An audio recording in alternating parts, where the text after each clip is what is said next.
Isang maulang hapon po sa inyong lahat. Saan nga ba nasusukat ang tunay na yaman ng isang tao? Sa kinangba ng alahas o sa kislap ng kabutihan sa kanyang mga mata? Ating tunghayan ang isang kwento na magpapatunay na ang pinakadakilang kayamanan ay ang pusong marunong magmahal at magmalasakit, kahit pa ang kapalit nito ay ang sariling kapakanan. Ito ang kwento ni Sinag sa unang kabanata. Ang pulot sa gabing maulan. Malakas ang buhos ng ulan, walang awa na humahampas sa yero ng mga bubong at lumilikha ng maliliit na ilog sa baku-bakong kalsada ng distrito ng Bahaghari. Para kay Sinag luwalhati, ang bawat patak ay tila karayom na tumutusok sa pagod niyang katawan. Nanginginig ang kanyang mga kamay, habang mahigpit na iwinawasiwas ang sirang payong laban sa malakas na hangin. Isang matinis at galit na boses ang pumunit sa monotonong tunog ng ulan. "Layas! Sabi ng layas! Huwag mong dalhin ang baho mo rito sa harap ng bangkong ginto at pilak. Nakakasira ka ng kliyente." Napahinto si Sinag. Sa ilalim ng maliwanag na ilaw ng entrada ng bangko, nakatayo ang isang babaeng nakaputing bestida. Ang kanyang pulang lipstick ay tila mas matalim pa sa kanyang mga salita. Ito si Alonsina Ramos, ang kinatatakutang manager ng bangko, at ang sinisigawan nito ay isang matandang babae. Gusgusin ang damit, basang-basa sa ulan, at yakap-yakap ang isang supot ng kaning baboy na tila iyon na ang pinakamahalagang bagay sa mundo. "Pasensya na po, nasilong lang po," halos pabulong na sabi ng matanda. Isang malutong na plak ang sumunod. Itinapon ni Alonsina ang laman ng isang styro na lalagyan ng pagkain sa paanan ng matanda. "Ayan! Kumain ka dyan sa sahig na parang aso. At pagkatapos umalis ka na." Namilog ang mga mata ni Sinag. Nanlamig ang kanyang buong katawan, hindi dahil sa ulan. Kitang-kita niya ang panginginig ng matanda, ang pagtulo ng luha nito na humahalo sa tubig ulan sa kanyang mukha. Napabuntong hininga si Sinag. Pagod na siya.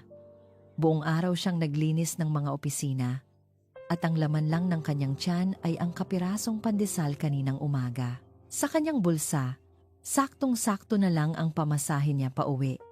Naghihintay ang kanyang inang may sakit at ang bunsong kapatid. Kailangan na niyang umuwi. Ngunit nang makita niya ang matandang dahan-dahang yumuyuko para pulutin ang natapong pagkain sa maruming semento, hindi na niya natiis.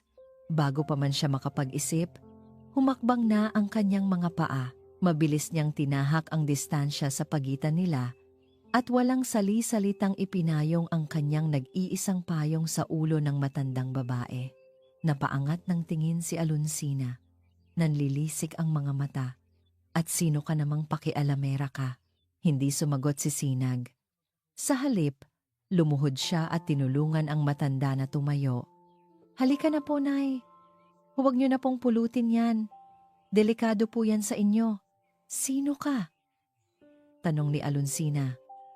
Ang boses ay puno ng pagbabanta. Sa wakas ay tumingin si Sinag sa kanya. Ang mga mata ay puno ng determinasyon na kahit siya mismo ay nagulat. "Ako po si Sinag. At hindi po basura ang matanda para tapun-tapunan niyo lang ng pagkain." Natigilan si Alonsina, hindi makapaniwala sa katapangang ipinakita ng isang estranghero, ngunit mabilis itong napalitan ng isang mapanuyang ngiti. Sinag, isang munting sinag na sinusubukang magliwanag sa gitna ng bagyo. "Tandaan mo ang mukha ko, bata, baka isang araw pagsisihan mo ang pakikialam mo." Hindi na hinintay ni Sinag ang sasabihin pa nito. Inalalayan niya ang matanda palayo sa nakakasilaw na ilaw ng bangko, palayo sa mapanghusgang mga mata ni Alonsina, at pabalik sa madilim at basang lansangan. Basang-basa na ang kalahati ng kanyang katawan, ngunit hindi niya binitawan ang payong na nakatutok sa kanyang kasama. Sa kanilang maliit na bahay, naabutan ni Sinag ang kanyang inang si Aling Lita na nag-aalala. "Anak, bakit ngayon ka lang? At sino? Sino ang kasama mo?" "Nay, Mahabang kwento po, sabi ni Sinag habang inaalalayan ang matanda na umupo sa kanilang lumang silyang yari sa yantok. Kailangan po niya ng tulong. Habang pinupunasan ni Sinag ng tuyong tuwalya ang buhok ng matanda, napansin niya ang mga mata nito. Malabo, walang emosyon, tila isang basag na salamin na hindi na kayang magpakita ng anumang refleksyon. Tila nawawala sa sariling mundo. Anong pangalan niyo po, Nay? Malambing na tanong ni Sinag. Walang sagot. Nagpakulo si Sinag ng mainit na sabaw at isinubo ito ng dahan-dahan sa matanda. Kinain naman ito ang lahat ng walang imik. Pagkatapos, kumuha si Sinag ng malinis na damit mula sa kanyang aparador, isang luma ngunit paborito niyang duster, at isinuot ito sa matanda. Gabi na. Humina na ang ulan. Nakahiga na ang matanda sa nag-iisang banig ni Sinag sa sahig, habang siya naman ay nakaupo sa tabi. Tumingin siya sa bintana at may isang eroplano na kumislap sa madilim na kalangitan. Napabuntong hininga siya. Ang Paraluman Airlines, ang pangarap niyang hindi niya maabot. Paano siya makakaipon para sa training kung sa araw-araw na pagkain pa lang ay kapos na sila? Isang mahinang ubo mula sa kanyang ina ang nagpabalik sa kanya sa realidad. Gamot. Kailangan ng nanay niya ng gamot. Muli niyang ibinaling ang tingin sa natutulog na matanda. Tama ba ang ginawa niya? Nagdagdag na naman siya ng bibig na pakakainin, gayong sila mismo ay naghihikahos. Ngunit nang akmang tatayo na siya para patayin ang ilaw, isang malamig na kamay ang biglang humawak ng mahigpit sa kanyang braso. Nagulat si Sinag. Gising ang matanda at ang mga mata nito hindi na malabo. Sa isang saglit, may kislap doon, isang kislap ng pagkilala, ng takot, ng isang alaalang pilit na kumakawala. Nanginginig ang mga labi ng matanda at mula roon, isang salita ang kanyang ibinulong. Isang pangalan na tila nanggaling pa sa napakalalim na nakaraan, Ricardo. At pagkatapos, muli itong pumikit, bumagsak ang kamay, at bumalik sa mahimbing na pagkakatulog. Iniwan si Sinag na nakatayo sa dilim. Ang puso'y kumakabog sa tanong na walang kasagutan. Sino?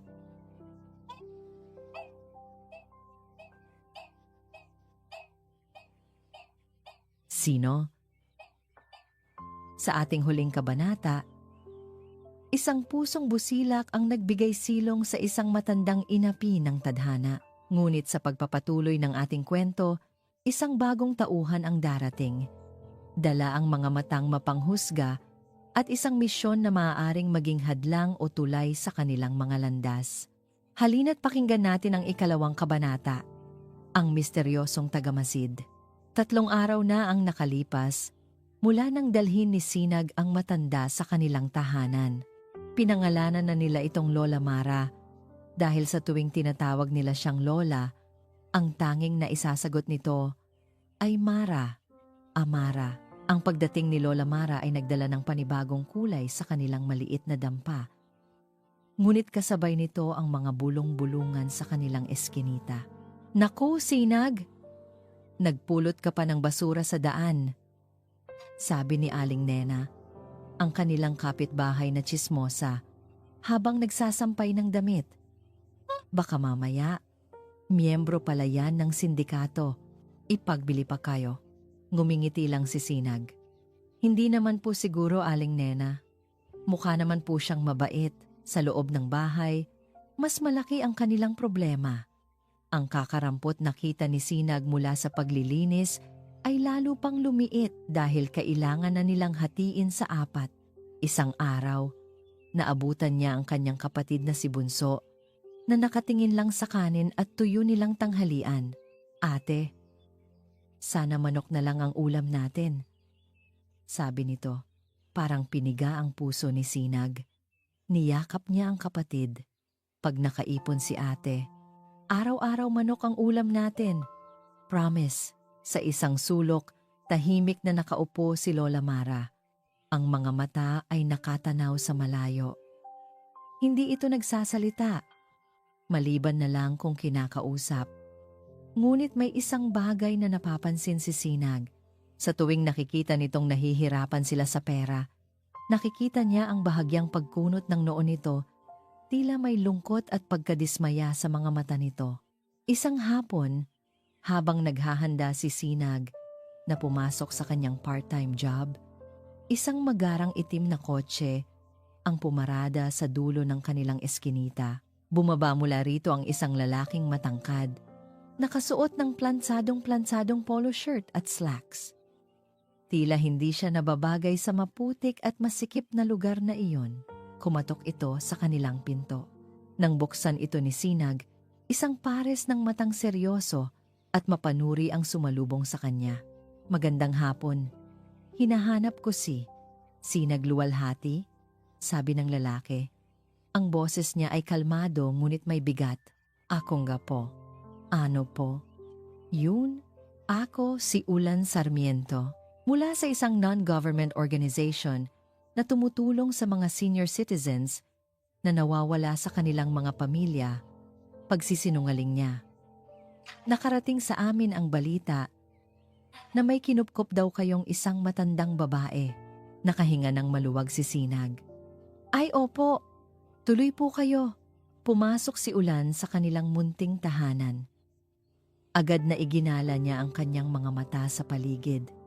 Sinuri niya ang bawat sulok, ang mga bitak sa pader, ang lumang sopa, ang maliit na altar sa tabi. Ang kanyang tingin ay tila isang scanner na naghahanap ng kung anong mali. Nang makita niya si Lola Mara na nakaupo sa silyang yantok, bahagya siyang natigilan. Ngunit mabilis niya itong itinago. Lumapit siya at ngumiti. Isang ngiting hindi umabot sa kanyang mga mata. Hello po, Lola. Ako po si Ulan. Walang naging reaksyon si Lola Mara. Umupo si Ulan sa tapat ni Sinag at inilabas ang isang maliit na notebook. Maaari ba kitang matanong ng ilang bagay? Miss Luwalhati, Sinag na lang po. Sige, Sinag. Saan mo eksaktong natagpuan? Si, Lola Mara? Ikinuwento ni Sinag ang lahat ang pagmamaltrato ni Alunsina, ang pag-ulan, ang pagdadala niya sa matanda pa uwi. Habang nagsasalita si Sinag, hindi inaalis ni Ulan ang tingin sa kanya. Pinagmamasdan niya ang bawat kilos, ang bawat kislap sa kanyang mga mata. Tila sinusubukan basahin kung nagsasabi ba siya ng totoo o isa lamang itong magaling na aktres. Hindi ka ba nagtataka kung bakit isang pulubi lang ang inaalagaan mo ng ganito? Diretsyong tanong ni Ulan. Ang boses ay biglang lumamig. O may inaasahan kang kapalit? Natigilan si Sinag. Parang may kung anong tumusok sa kanyang dibdib. Ano pong ibig niyong sabihin? Alam mo na, baka mayaman pala siya. Baka umaasa ka na kapag may naghanap sa kanya, bibigyan ka ng malaking pabuya. Hindi nakapagsalita si Sinag sa una. Pakiramdam niya ay sinampal siya. Nang makabawi, sumagot siya. Ang boses ay nanginginig sa pagpipigil ng sama ng loob. Ginoo, hindi po ako naghihintay ng anumang kapalit. Nakita ko po siyang nilalamig at ginugutom. Iyon lang po, kung ganyan po ang tingin niyo sa mga taong tulad namin, siguro po mas mabuting umalis na lang kayo. Nagulat si Ulan sa naging sagot ni Sinag. Inaasahan niyang magagalit ito o iiyak. Ngunit sa halip ay nakita niya ang dignidad sa mga mata nito. Isang dignidad na hindi niya inaasahan mula sa isang taong nakatira sa ganitong lugar. Pasensya na. Standard procedure lang, sabi niya. Kahit alam niyang hindi iyon totoo. Bago umalis, lumingon si Ulan kay Lola Mara. Babalik po ako, Lola. Hahanapin natin ang pamilya niyo. Pagkasara ng pinto, napasandal si Sinag dito at napapikit ang bigat sa pakiramdam. Ang sakit na mahusgahan ng ganoon. Sa labas, bago sumakay sa kanyang kotse, pasimpleng kinuha ni Ulan ang kanyang telepono. Mula sa malayo, kinuhanan niya ng litrato si Sinag. Habang lumalabas ito ng bahay, may dalang maliit na mangkok ng lugaw. Lumuhod ito sa harap ni Lola Mara at dahan-dahang isinubo ang lugaw sa matanda. Isang ngiti ang gumuhit sa mga labi ni Sinag nang buksan ng matanda ang bibig nito. Isang ngiti na puro walang halong pagkukunwari. Napabuntong hininga si Ulan habang tinitingnan ang litrato. Masyado kang magaling umarte, Miss Luwalhati. O baka naman ako ang nagkakamali. Kinabukasan, maagang pumasok si Sinag sa kanyang trabaho sa bangkong ginto at pilak kung saan siya ay isang janitress. Ngunit pagdating niya, hinarang siya ng gardiya, Miss Luwalhati. Pinapatawag po kayo sa opisina ni Ma'am Alonsina? Kinabahan si Sinag. Pumasok siya sa malamig at maluwang na opisina ng manager. Nakaupo si Alonsina sa kanyang malaking silya. Naglalaro ng ballpen sa kanyang mga daliri. Isang mapanganib na ngiti ang nakapaskil sa kanyang mukha. Sinag Luwalhati, simula niya ang ating munting bayani. Ang tagapagligtas ng mga pulubi, hindi umimik si Sinag dahil sa ginawa mong eksena sa labas ng bangko noong isang gabi. Pagpapatuloy ni Alonsina, nagdulot ka ng public disturbance. At dahil dyan, nasisira ang imahe ng ating kumpanya. Itinapon ni Alonsina ang isang sobre sa lamesa. You're fired. Makukuha mo na ang huli mong sahod. At isang paalala lang, huwag na huwag ko nang makikita ulit ang pagmumukha mo. Gumuho ang mundo ni Sinag. Pero ma'am, hindi po totoo yan. Kailangan ko po ng trabaho. Wala akong pakialam sa mga pangangailangan mo. Ngayon, lumabas ka na. Nanginginig na lumabas si Sinag sa opisina. Yakap-yakap ang sobre na naglalaman ng kakarampot niyang sahod. Umuulan na naman sa labas, ngunit wala na siyang pakialam. Naglakad siya sa gitna ng ulan. Ang mga luha ay malayang dumadaloy sa kanyang mga pisngi, humahalo sa agos ng tubig. Wala na siyang trabaho. Paano na ang gamot ng nanay niya? Ang pag-aaral ng kapatid niya? At paano na si Lola Mara? Pag-uwi niya, basang-basa at bagsak ang mga balikat. Naabutan niya si Lola Mara na nakatingin sa kanya. Sa unang pagkakataon, nakita ni Sinag ang isang malinaw na emosyon sa mga mata nito. Pak-alala, sa mundong ginagalawan ni Sinag, ang pagkawala ng trabaho ay parang pagkawala ng hininga. Ngunit sabi nga nila, sa pinakamadilim na sandali, madalas sumusulpot ang hindi inaasahang liwanag. Ating pakinggan ang 3 kabanata. Isang alok na hindi matanggihan. Ang mga sumunod na araw ay tila isang mahabang, walang katapusang gabi para sa pamilya Luwalhati. Bawat sentimo ay binibilang. Ang dating 3 beses na pagkain sa isang araw ay naging 2. At kung minsan, 1 na lang. Ang ubo ni Aling Lita ay lalong lumalala. At ang reseta ng doktor ay nanatiling isang pirasong papel na hindi matubos. Si Sinag, sa kabilang banda, ay walang tigil sa paghahanap ng trabaho. Nilakad niya ang buong distrito ng Bahaghari. Nagbabaka sakaling may tatanggap sa kanya. Ngunit tila sinumpa siya.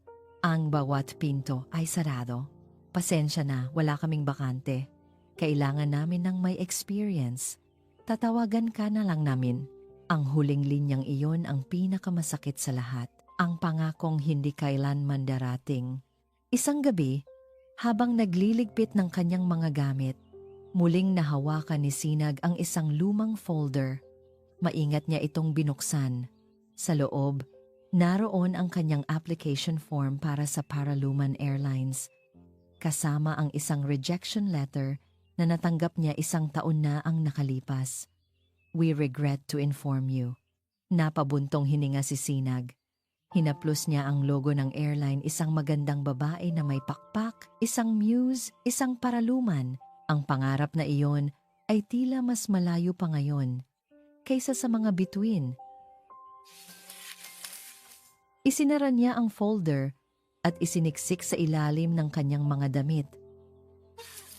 Sa ilalim ng kanyang mga bigong pangarap, hindi niya alam, sa isang sulok, may isang pares ng matang nakamasid sa kanya, si Lola Mara. Nakita nito ang lahat ang lungkot sa mga mata ni Sinag, ang logo ng Paraluman Airlines. Kinabukasan, habang nasa labas si Sinag para muling maghanap ng trabaho, isang bagay na kakaiba ang nangyari. Biglang dumating ang may-ari ng kanilang inuupahan, si Mang Cardo, isang lalaking kilala sa pagiging mainitin ng ulo. "Lita, nasaan na ang upa nyo? 3 buwan na kayong delayed. Kung wala kayong pambayad, lumayas na kayo bukas na bukas din." Sigaw nito mula sa labas. Nanginginig na lumabas si Aling Lita.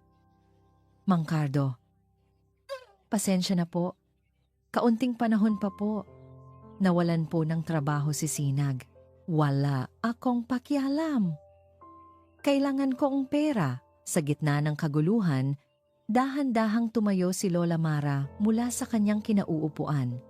Kumuha siya ng isang maliit na piraso ng papel, isang lumang resibo at isang upos ng lapis. Ang kanyang mga kamay ay nanginginig, tila naninibago sa gawain ng pagsusulat. Ngunit may determinasyon sa kanyang mga mata. Isinulat niya ang isang pangalan, Gabriel Montes. At sa ilalim nito, isang address sa isang kilalang business district sa Makati. Lumabas siya ng bahay. Lumapit kay Mang Cardo na abala pa rin sa pagsigaw. Inabot niya ang papel dito. "Pipunta." Hirap niyang sabi. "Punta."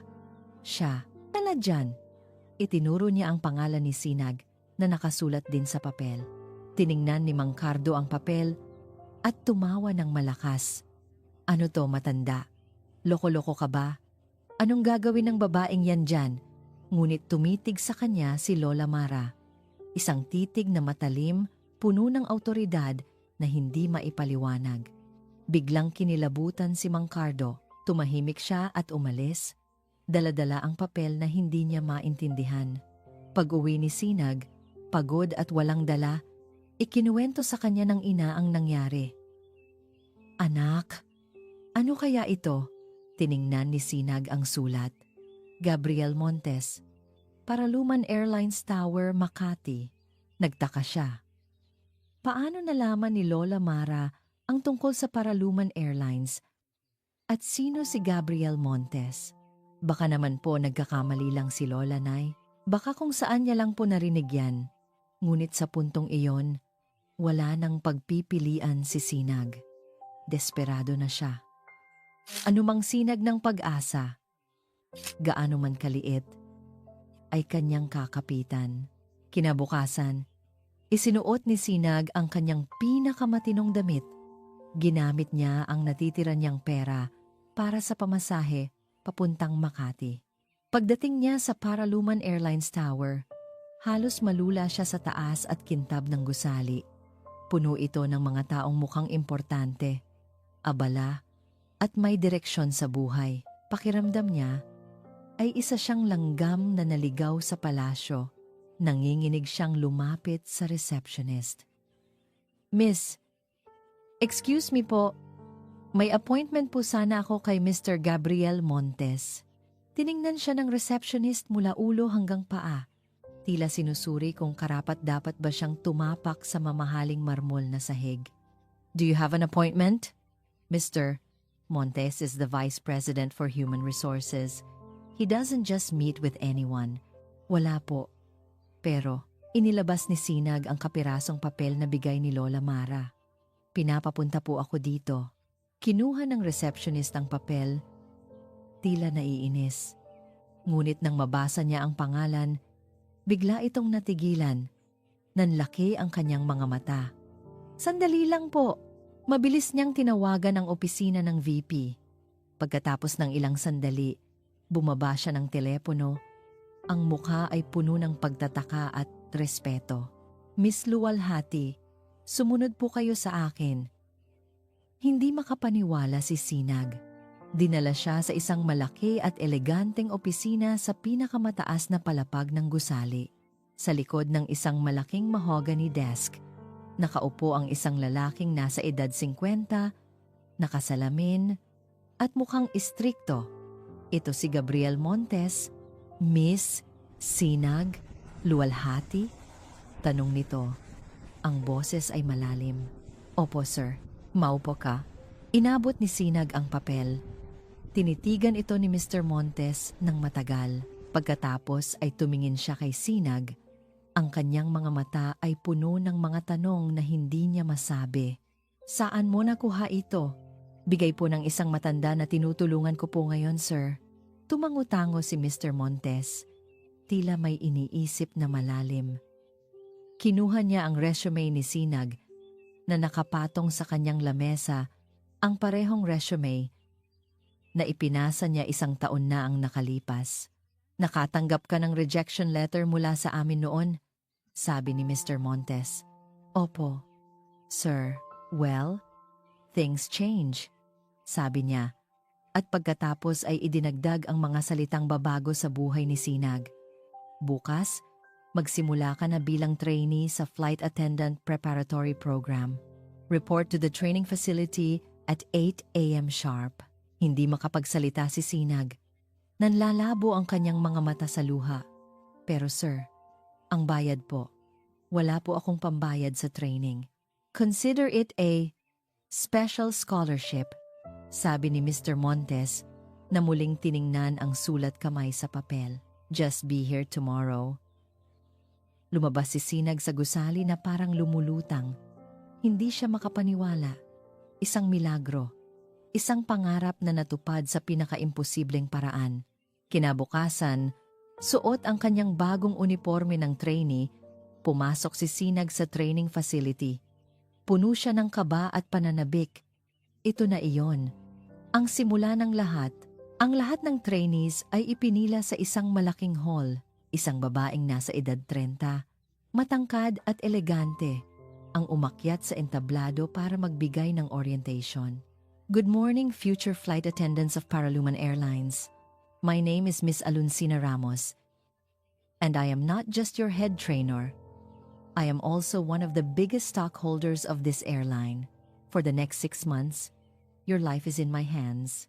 Nilingon ni Aluncina ang mga trainees, at ang kanyang mga mata ay dumaan sa bawat isa hanggang sa huminto ito sa isang pamilyar na mukha sa dulo ng pila.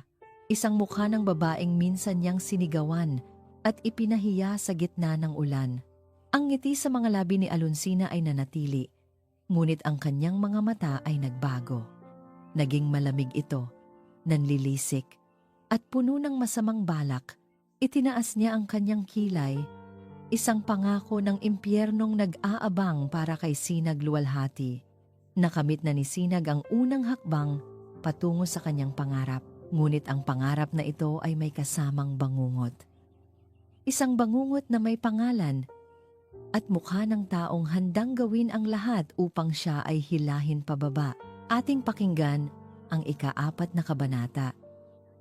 Ang unang linggo ni Sinag sa Paraluman Airlines ay kabaligtaran ng lahat ng kanyang inasahan. Ang dapat sana'y isang paraiso ng mga pangarap ay naging isang personal na impyerno. At si Aluncina Ramos ang demonyong nagbabantay sa bawat sulok nito. Sa unang araw pa lang, ipinaramdam na agad ni Aluncina ang kanyang kapangyarihan. Class, ang pagiging flight attendant ay hindi lang tungkol sa ganda. Ito ay tungkol sa poise, sa grace under pressure, sabi ni Aluncina habang naglalakad sa harap ng mga trainees. Huminto siya sa tapat ni Sinag at sa pagiging malinis, may mga bagay na hindi nababagay dito, mga bagay na marumi. Ramdam ni Sinag ang talim sa bawat salita, nakatutok sa kanya.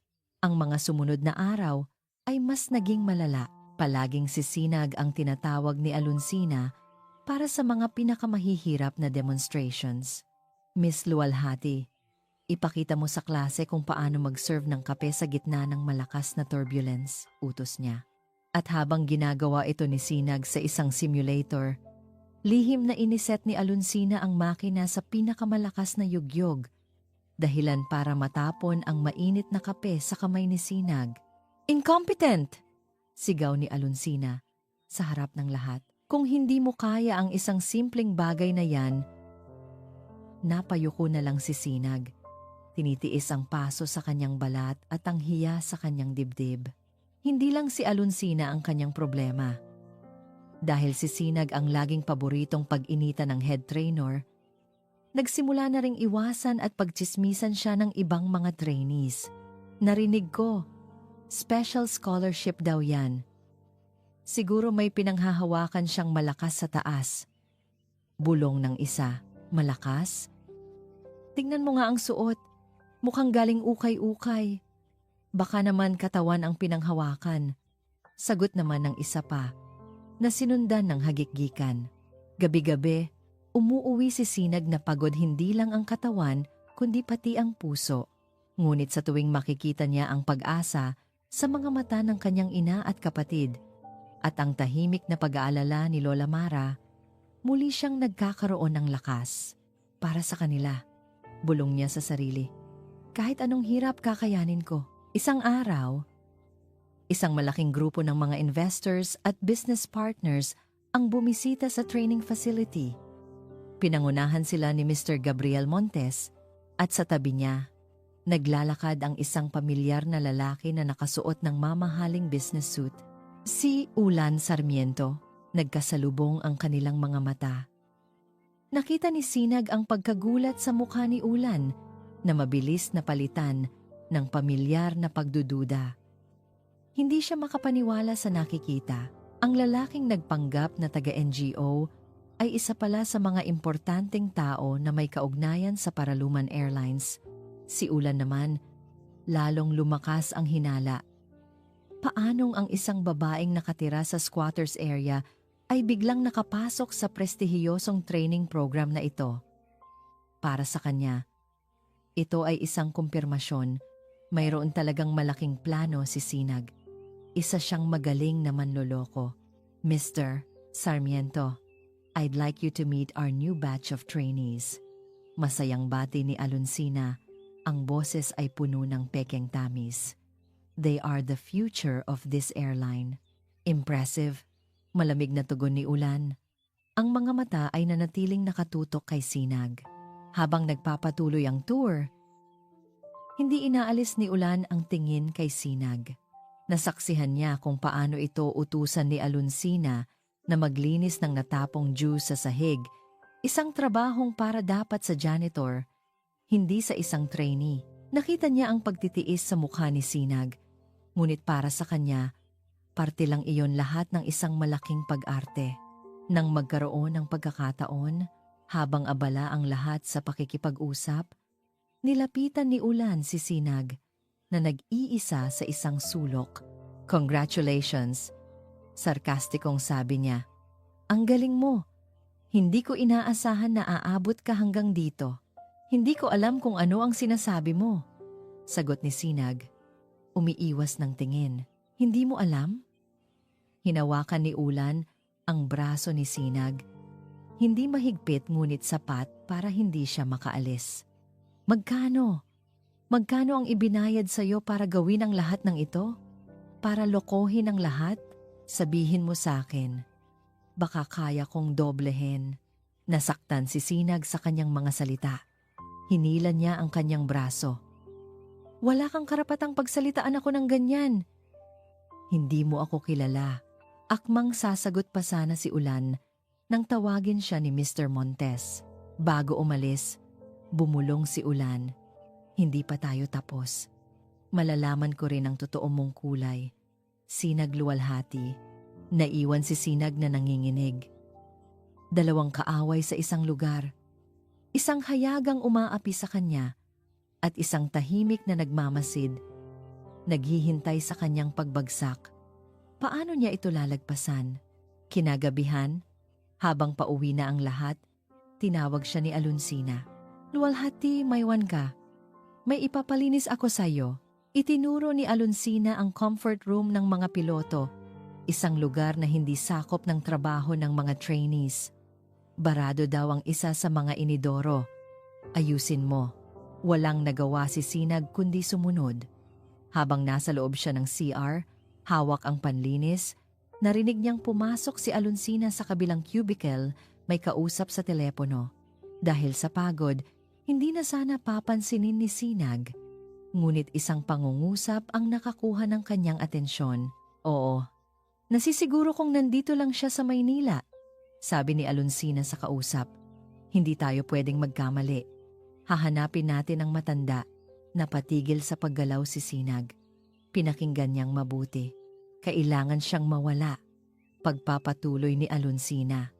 Ang boses ay puno ng lamig at panganib. Bago pa bumalik ang alaala niya. Kung hindi, tapos tayong lahat. Nabitawan ni Sinag ang hawak niyang brush. Gumawa ito ng malakas na kalabog. Biglang bumukas ang pinto ng cubicle. Lumabas si Alonsina. Nanlilisik ang mga mata. Sino yan? Nagtago si Sinag sa loob ng isa pang cubicle. Tinatakpan ang kanyang bibig. Pinipigilan ang kanyang paghinga. Ang kanyang puso ay dumadagundong sa takot. Ang matandang tinutukoy ni Alonsina. Si Lola Mara ba iyon? Isang lihim ang narinig. Isang buhay ang nasa panganib sa pagitan ng pag-abot sa pangarap at pagprotekta sa isang taong mahalaga saan lulugar si Sinag. At sa gitna ng lahat, isang lalaki ang patuloy na nagmamasid. Gamit ang pera at kapangyarihan upang tuklapin ang maskarang inaakala niyang suot ng ating bida. Ito ang 5 kabanata. Ang maskara ni Ulan. Ang mga salitang narinig ni Sinag mula kay Alonsina ay umalingaw-ngaw sa kanyang isipan na parang isang sirang plaka. Kailangan siyang mawala bago pa bumalik ang alaala niya. Hindi na siya mapakali. Bawat anino sa kanilang eskinita ay tila isang banta. Bawat estrangherong dumadaan ay tila isang espiya. Ang takot para sa kaligtasan ni Lola Mara ay higit pa sa takot niya para sa sarili. Pag-uwi niya ng gabing iyon, nadatnan niyang mahimbing na natutulog si Lola Mara. Hinaplos niya ang kulubot nitong pisngi. Sino ka ba talaga, Lola? Bakit may gustong manakit sa inyo? Kinabukasan, gumawa siya ng desisyon. Hindi naligtas si Lola Mara sa kanilang bahay. Naalala niya ang kanyang tiya Pining, isang malayong kamag-anak ng kanyang ama na nakatira sa isang liblib na probinsya sa Laguna. Nay, kailangan po nating itago si Lola Mara, paliwanag ni Sinag sa ina. May masamang balak po sa kanya. Pakiramdam ko po, hinahanap na siya. Bagamat nag-aalala, nagtiwala si Aling Lita sa kutob ng kanyang anak. Sa tulong ng isang kapitbahay na may-ari ng tricycle, lihim nilang isinakay si Lola Mara sa bus terminal bago pa man sumikat ang araw. Lola, mag-iingat po kayo doon ha, sabi ni Sinag habang inaayos ang maliit na bag ng matanda. Babalik po ako para sunduin kayo kapag ligtas na ang lahat. Tumingin sa kanya si Lola Mara.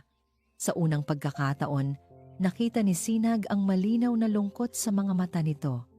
Hinawakan nito ang kamay ni Sinag ng mahigpit. Tila ayaw bumitaw. Ngunit sa huli, sumakay din ito sa bus. Kasama ang isang pinsan ni Sinag na maghahatid dito hanggang sa bahay ni Tia Pining. Pagbalik ni Sinag sa training, sinubukan niyang maging normal, ngunit ang kanyang pagkabalisa ay hindi lingid sa mapanuring mga mata ni Ulan Sarmiento. Napansin ni Ulan ang pamumutla ni Sinag, ang panginginig ng mga kamay nito, ang palaging paglingon sa paligid. Para sa kanya, ito ay mga senyales ng isang taong may itinatagong malaking kasalanan at ang biglang pagkawala ng matanda sa bahay nila ay lalong nagpatibay sa kanyang hinala. Nasaan na ang lola mo? Tanong ni Ulan nang masalubong niya si Sinag sa hallway. Umalis na po. May pamilya na pong kumupkop sa kanya. Pagsisinungaling ni Sinag. Isang mapanuyang ngiti ang gumuhit sa labi ni Ulan. Talaga ba? O baka naman nakuha mo na ang gusto mo kaya itinapon mo na siya? Wala po kayong alam. Mariing sagot ni Sinag at mabilis na lumakad palayo. Ngunit hindi doon tumigil si Ulan. Kung hindi niya makukuha ang katotohanan sa simpleng paraan, susubukan niya ang ibang taktika.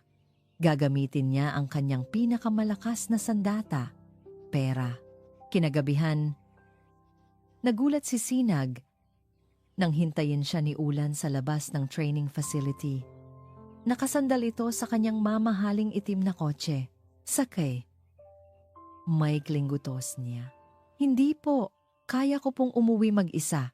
Hindi ito pakiusap, Sinag. Sumakay ka. May diin sa kanyang boses na nagsasabing wala siyang balak magpatalo. Walang nagawa si Sinag, kundi sumakay. Dinala siya ni Ulan sa isang napakagarang restaurant na noon ay sa mga pelikula lang niya nakikita. Anong ginagawa natin dito? Kakain. Simpleng sagot ni Ulan. Order what you want. My treat. Sa buong hapunan, sinubukan ni Ulan na painin si Sinag ng mga mamahaling alak at alukin ng kung ano-ano. Ngunit si Sinag ay nanatiling tahimik at uminom lamang ng tubig. Hindi ka ba nasisilaw sa mga ganito, Sinag? Tanong ni Ulan. Isang gabi lang, kaya kong ibigay sa iyo ang buhay na hindi mo naranasan. Sabihin mo lang sa akin ang totoo. Sino ang mga kasabwat mo? Umiling si Sinag. Wala po akong kasabwat dahil wala po akong ginagawang masama. Nang makita ni Ulan na hindi umuubra ang kanyang plano, inilabas niya ang kanyang huling baraha. Mula sa kanyang bulsa, kinuha niya ang isang maliit na kahon. Binuksan niya ito. Sa loob, isang kumikinang na diamond bracelet ang nakalagay. Isang regalo, sabi niya, para sa ating at pagkakaibigan. Tinitigan ni Sinag ang alahas. Ang halaga niyon ay siguradong kayang bumuhay sa kanyang pamilya sa loob ng 1 taon. Kaya nitong ipagamot ang kanyang ina. Kaya nitong pag-aralin ang kanyang kapatid. Nakita ni Ulan ang pagbabago sa ekspresyon ni Sinag. Ito na, sa wakas, bibigay na siya. Ngunit dahan-dahang isinara ni Sinag ang kahon at itinulak pabalik kay Ulan. Salamat po, pero hindi ko po matatanggap. Sabi niya, ang boses ay mahinahon ngunit matatag. Ang dignidad ko po, hindi nabibili. Natigilan si Ulan. Gulat. Sa unang pagkakataon, naramdaman niyang nagkamali siya ng basa sa babaeng nasa harap niya. May kung anong kumirot sa kanyang dibdib. Isang paghanga na hindi niya inaasahan. Ihahatid na sana niya si Sinag pauwi nang biglang tumunog ang kanyang telepono. Isang pribadong investigador na inupahan niya para alamin ang lahat tungkol sa nakaraan ni Doña Amara. Sir, may nakuha na po kaming lead, sabi ng investigador sa kabilang linya. What is it? Nakuha po namin ang kopya ng CCTV footage noong gabi ng aksidente ni Doña Amara Velez. Malabo po ang kuha sa driver pero malinaw na malinaw po ang plaka ng sasakyan na bumangga sa kanya. Anong plaka? Tanong ni Ulan. Ang puso ay nagsimulang kumabog ng mabilis. Ibinigay ng investigador ang plate number. Matagal na katahimikan. Sir Ulan, nandyan pa po ba kayo? Kanino? Kanino nakarehistro ang sasakyan? Nanginginig na tanong ni Ulan. Sir? Sabi. Nakarehistro po ang sasakyan sa ilalim ng pangalan na Aluncina Ramos. Parang bombang sumabog ang mga salitang iyon sa pandinig ni Ulan. Bigla niyang naunawaan ang lahat. Ang takot sa mga mata ni Sinag. Ang biglaang pagtatago sa matanda. Hindi ito pagkakasala. Ito ay pagprotekta. Ibinaling niya ang tingin kay Sinag na tahimik na nakatingin sa labas ng bintana. Walang kamalay-malay sa katotohanan ng kanyang natuklasan. At sa unang pagkakataon, nakita niya si Sinag hindi bilang isang suspek, kundi bilang isang biktima na nasa gitna ng isang napakadelikadong laro. Isang katotohanan ang nabunyag, at kasabay nito ang pagguho ng mga pader ng pagdududa. Ngayon, ang dating tagamasid ay magiging tagaprotekta, at sa malayong probinsya, ang mga piraso ng nakaraan ay dahan-dahang nabubuo sa isipan ng isang matandang pinagtaksilan ng panahon. Ating pakinggan ang ika-6 na kabanata. Mga piraso ng nakaraan. Matapos ang tawag mula sa kanyang investigador, hindi na mapakali si Ulan. Ang pangalan ni Aluncina Ramos ay paulit-ulit na tumatakbo sa kanyang isipan. Siya ang may-ari ng sasakyang bumangga kay Doña Amara. Ang babaeng nagpakita ng labis na galit sa isang pulubi sa harap ng bangko. Ang head trainer na walang ginawa kundi pahirapan si Sinag. Biglang nag-ugnay ang lahat ng mga tuldok. Ang pagpasok ni Sinag sa Paraluman Airlines ay hindi plano ng dalaga, malamang ay si Aluncina ang nagpasok sa kanya para mabantayan siya ng malapitan, para malaman kung may naalala na ba si Doña Amara. Ang bigat ng konsensya ay dumagan sa mga balikat ni Ulan. Lahat ng masasakit na salitang binitawan niya kay Sinag. Lahat ng mapanghusga niyang tingin. Lahat ng kanyang pagdududa, lahat ay mali. Kinabukasan, nagbago ang pakikitungo ni Ulan kay Sinag. Hindi na ito malamig at sarkastiko. Sa halip, naging maingat at mapagmasid, sinimulan niyang bantayan si Sinag mula sa malayo. Hindi bilang isang suspek, kundi bilang isang taong kailangan ng proteksyon. Sa training, napansin niyang muling pinag-iinitan ni Aluncina si Sinag. Luwalhati, nabasag mo ang isa sa mga wine glasses. Bilang parusa, ikaw ang maglilinis ng buong storage room mamayang gabi. Utos ni Aluncina. Kahit malinaw na ibang trainee ang nakabasag nito, akmang tatayo si Sinag para tumutol nang biglang magsalita si Ulan na kanina pa pala tahimik na nanonood sa isang sulok kasama si Mr. Montes. Miss Ramos, sabi ni Ulan, ang boses ay kalmado ngunit may autoridad. I believe I saw Miss Chavez drop the glass. Perhaps you were mistaken. Natigilan ang lahat. Maging si Aluncina ay nagulat, ngunit hindi siya makapalag dahil naroon si Mr. Montes. Of course, Mr. Sarmiento. My apologies. Pilit ang ngiting sabi niya. Miss Chavez, you know what to do. Lihim na napatingin si Sinag kay Ulan, puno ng pagtataka. Bakit siya nito ipinagtanggol? Sa probinsya naman, ang sariwang hangin at tahimik na kapaligiran ay tila naging gamot kay Lola Mara. Unti-unti, nagkakaroon ng linaw ang kanyang isipan. May mga bagay siyang bigla na lang naaalala. Isang araw, habang nakaupo sa ilalim ng isang malaking puno ng mangga sa likod bahay ni Tia Pining, bigla siyang nagsalita. May hardin ako na ganito, sabi niya sa pinsan ni Sinag. Maraming bulaklak, rosas, paborito ni Ricardo. Sino po si Ricardo? Lola? Kaibigan. Matalik na kaibigan. Sagot ni Lola Mara at may luhang pumatak sa kanyang mga mata. Abogado siya. Matalino. Mapagkakatiwalaan. Sa bawat araw na lumilipas, may mga bagong piraso ng alaala ang bumabalik. Naaalala niya ang kanyang malaking bahay, ang kanyang mga negosyo, at isang mukha, isang binatang lalaki, ang kanyang pamangkin, na laging nakangiti sa kanya. Ngunit sa likod ng ngiting iyon, may nakikita siyang anino, isang anino ng kasakiman. Sinabi sa akin ni Ricardo. Bulong niya isang hapon habang nakatingin sa kawalan. Sinabi niya, may ahas sa pamilya ko. Isang ahas na gusto kunin ang lahat. Bumalik sa Maynila, gabi na, at malakas na naman ang ulan nang pauwi si Sinag. Dahil sa pag-aalala, sinundan siya ni Ulan. Nakita niya kung paano halos liparin ng hangin ang sirang payong ni Sinag. Nakita niya itong nanginginig sa ginaw. Hindi na niya natiis. Pinatakbo niya ang kotse palapit dito at ibinaba ang bintana. Sinag, sakay na. Wag na po, sir. Nakakahiya.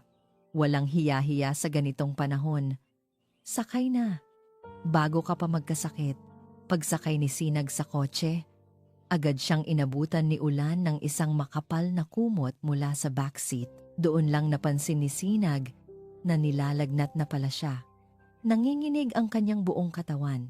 Imbes na ihatid siya sa eskinita, dinala siya ni Ulan sa isang condominium unit na pag-aari nito. Dito ka muna. Masusunog ka sa lagnat, sabi niya. Pinainom niya ito ng gamot at pinunasan ng maligamgam na tubig. Habang inaalagaan niya si Sinag na nakahiga sa sofa, hindi niya maiwasang pagmasdan ang mukha nito. payapa itong natutulog, ngunit bakas pa rin ang pagod at hirap. Naramdaman ni Ulan ang isang emosyon na matagal na niyang hindi naramdaman, isang tunay na pag-aalala, isang pagnanais na protektahan ito. Kinabukasan, habang hinahalughog ang mga lumang gamit sa kanyang study, may isang bagay na nakakuha ng atensyon ni Ulan. Isang baul na puno ng mga gamit ng kanyang yumaong lolo, si Attorney Ricardo Sarmiento. Binuksan niya ito. Sa loob, nakita niya ang mga libro, mga litrato, at isang luma at makapal na leather-bound journal, ang diary ng kanyang lolo Ricardo. Binuklat niya ito sa mga huling pahina. Ang sulat kamay ng kanyang lolo ay tila nagmamadali, puno ng pangamba. At doon, nabasa niya ang mga salitang magpapatunay sa lahat ng kanyang hinala. The 15th of October. I have found concrete evidence. Amara is in danger. Her own blood, her nephew, is conspiring with the bank manager from BGP to steal her entire fortune. The plan is not just to steal. It's to eliminate her. I must warn her tonight. Napahinto sa paghinga si Ulan.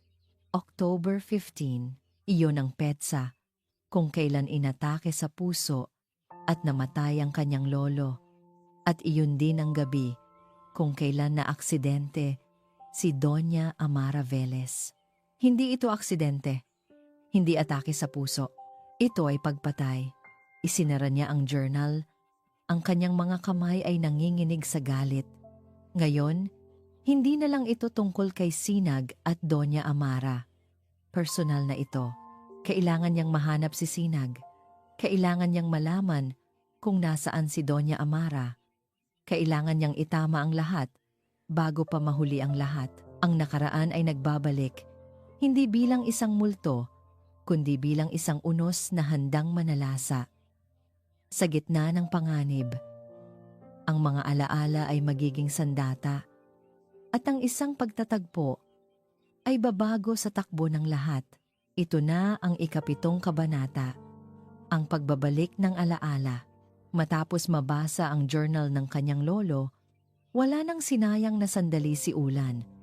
Ang tanging nasa isip niya ay ang kaligtasan ni Sinag at ni Doña Amara. Alam niyang kung natuklasan ng kanyang lolo ang plano ni na Alonsina, malamang ay alam din ng mga ito na may iba pang nakakaalam. Delikado ang buhay ng sinumang may kaugnayan kay Doña Amara. Mabilis niyang pinatakbo ang kanyang sasakyan patungo sa training facility. Ngunit wala na roon si Sinag. Maaga raw itong umuwi. Agad siyang nagtungo sa distrito ng Bahaghari. Ngunit wala ring ito doon. Umalis po si Sinag, sir. Pumunta po sa Laguna. Sa probinsya, may bibisitahin daw pong kamag-anak, sabi ni Aling Lita, na nagtataka sa biglaang pagdating at pag-aalala ng binatang hindi naman niya lubos na kilala. Laguna. Doon niya itinago si Doña Amara. Walang pag-aalinlangang sumakay muli si Ulan sa kanyang kotse. At halos paliparin ito sa kahabaan ng South Luzon Expressway. Ang kanyang puso ay kumakarera. Isang halo ng takot at pagsisisi. Patawarin mo ako, Sinag. Paulit-ulit niyang bulong. Sana hindi pa huli ang lahat. Samantala, sa tahimik na bayan sa Laguna, hindi alam ni Sinag na ang panganib ay nakasunod na pala sa kanya. Habang abala siya sa pagtulong sa mga gawaing bahay ni Tia Pining, isang itim na van na walang plaka ang huminto sa di kalayuan. Dalawang malalaking lalaki ang bumaba mula rito. Ang kanilang mga mata ay matamang nagmamasid sa maliit na bahay. Kumpirmado, boss. Nandito nga ang matanda. Kasama yung babae mula sa paraluman. Ulat ng isa sa kanila sa telepono. Gawin niyo na ang dapat gawin. Malamig na utos mula sa kabilang linya. Walang ititirang testigo. Pumasok si Sinag sa loob ng bahay. Lola, tanghalian na po. Ngunit si Lola Mara ay nakatitig lang sa bintana. Ang nooy nakakunot. May mali, sabi nito. May pakiramdam akong hindi maganda. Bago pa man makasagot si Sinag, Isang malakas na kalabog ang yumanig sa kanilang pintuan. Bumukas ito at walang sabi-sabing pumasok ang dalawang lalaking nakamaskara. Napasigaw si Sinag sa takot. Agad niyang itinayo si Lola Mara at itinago sa kanyang likuran. "Sino kayo? Anong kailangan nyo? Manahimik ka kung ayaw mong masaktan!" Sigaw ng isa at mabilis na sinunggaban si Sinag. "Wag! Huwag niyo siyang sasaktan!" Sigaw ni Lola Mara, ngunit mahina ang kanyang boses at siya'y naitulak lamang sa isang upuan. Habang nagpupumiglas si Sinag, ang isa pang lalaki ay lumapit kay Lola Mara. "Sumama ka sa amin ng tahimik, Lola." Hinawakan niya ang braso ng matanda. At sa sandaling iyon, isang amoy ang biglang nanuot sa pang-amoy ni Lola Mara. Isang pamilyar na amoy. Ang pabango ng lalaki. Ito ang pabangong laging ginagamit ng kanyang pamangkin. Ang pabangong suot nito noong gabi ng aksidente. Noong gabi na itinulak siya nito palabas ng kotse sa gitna ng daan. Flashback. Isang malakas na tunog ng preno. Ang nakakasilaw na ilaw ng paparating na sasakyan. Ang tawang demonyo ng kanyang pamangkin. "Diyan ka na mamatay? Tia, Amara." Ang lahat ay bumalik sa isang iglap. Ang mga piraso ng basag na alaala ay biglang nabuo. Ang sakit, ang taksil, ang galit.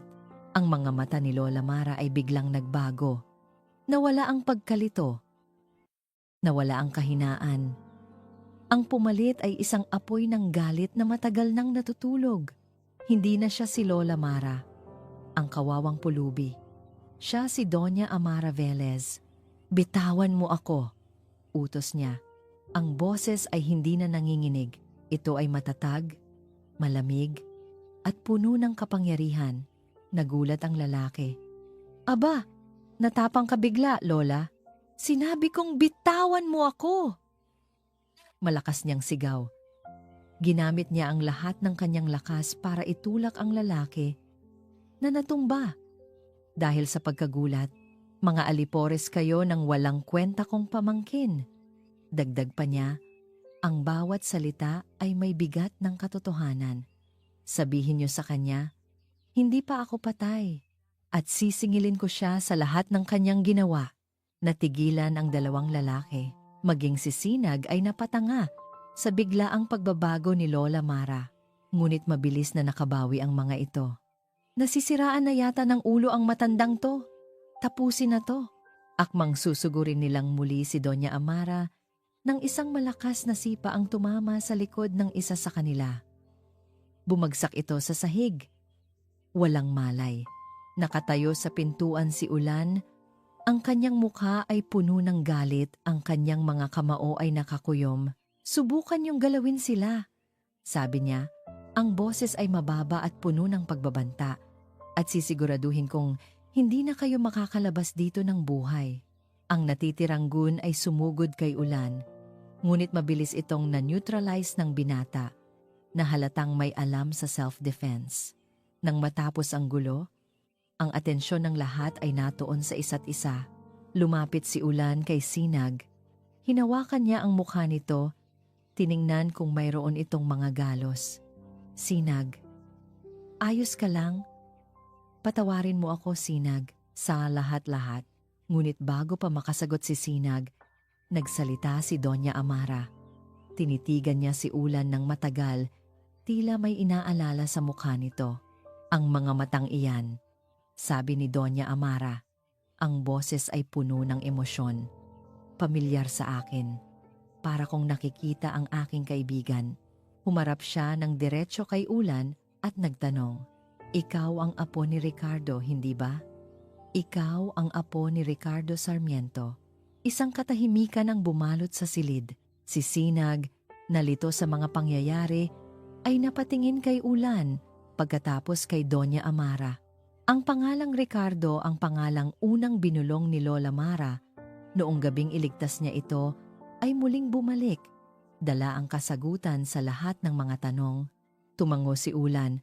Ang mga mata ay nagsisimula ng mamasa. "Opo, ako po ang apo niya."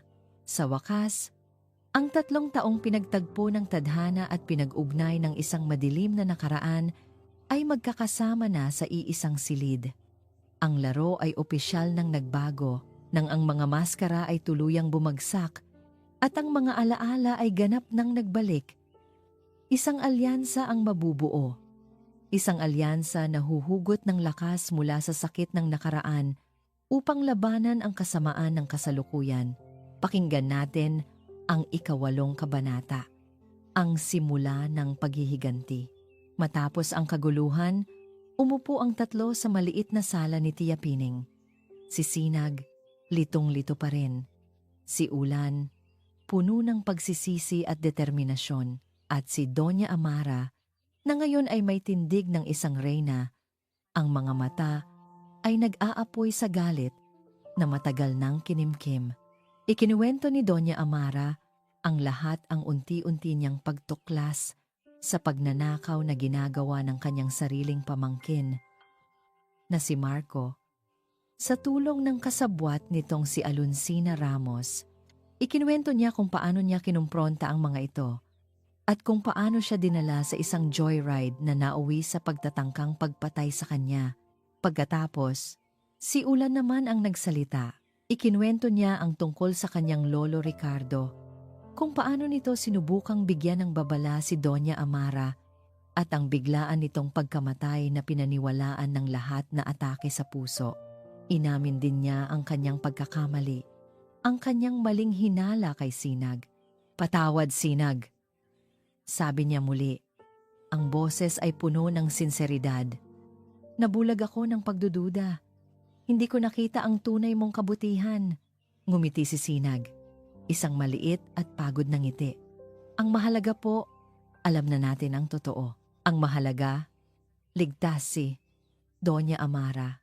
"Wag," sabi ng matanda. Hinawakan nito ang kamay ni Sinag. "Para sa'yo, ako pa rin si Lola Mara at utang ko sa'yo ang buhay ko." Tumingin siya sa dalawa. "Utang ko sa inyong dalawa. Hindi natin hahayaang makatakas sila sa ginawa nila." Mariing sabi ni Ulan. "Ang ginawa nila sa lolo ko at ang ginawa nila sa inyo, Doña Amara." "Tama ka, Ulan," sabi ni Doña Amara. Ang mga mata ay nagliliyab, ngunit hindi tayo pwedeng magpadalos-dalos. Akala nila, isa pa rin akong ulyanin na matanda. Gagamitin natin yan. At doon, sa maliit na bahay na iyon sa Laguna, nabuo ang kanilang plano. Isang plano ng paghihiganti. Kinabukasan, bumalik sila sa Maynila. Ngunit sa pagkakataong ito, magkaiba na ang sitwasyon. Nagkunwari si Doña Amara na isa pa ring linga-linga at walang maalala. Si Sinag naman, bumalik sa training na may bagong tapang at layunin. At si Ulan, mula sa pagiging tagamasid, ay naging anino nilang tagaprotekta. Ang kanilang unang tagpuan, ang Kapihan Dalisay, isang maliit at hindi gaanong pansining coffee shop malapit sa Paraluman Airlines. Dito sila nagpupulong para pag-usapan ang kanilang mga susunod na hakbang. "Kailangan natin ng ebidensya," sabi ni Ulan sa isa sa kanilang mga pagpupulong. Isang matibay na ebidensya na mag-uugnay kay Alonsina at Marco sa attempted murder at sa pagkamatay ni Lolo. "May mga dokumento sa opisina ni Alonsina," sabi ni Sinag. "Mga financial records. Minsan, nakikita ko siyang may mga tinitingnan na papeles mula sa mga personal na account ni Doña Amara." "Masyadong delikado, Hija," nag-aalalang sabi ni Doña Amara. "Bantay sarado ka ni Alonsina. Iyon po ang alas natin," sagot ni Sinag. "Dahil palagi niya akong pinag-iinitan, palagi niya akong inuutusang maglinis sa opisina niya. Iyon ang magiging pagkakataon ko." Habang tumatagal, ang samahan ng 3 ay lalong tumitibay. Si Doña Amara ay naging parang tunay na lola kay Sinag. Si Ulan naman, mula sa pagiging mailap, ay unti-unting nagpapakita ng tunay niyang nararamdaman. Isang gabi, habang nagpaplano sila, Napansin ni Ulan na nanginginig sa ginaw si Sinag. Tahimik niyang hinubad ang kanyang jacket at ipinatong sa mga balikat nito. Nagkatinginan sila. Isang tingin na puno ng mga salitang hindi masabi. Salamat, mahinang sabi ni Sinag. Walang anuman, sagot ni Ulan. Ang ngiti ay hindi napilit.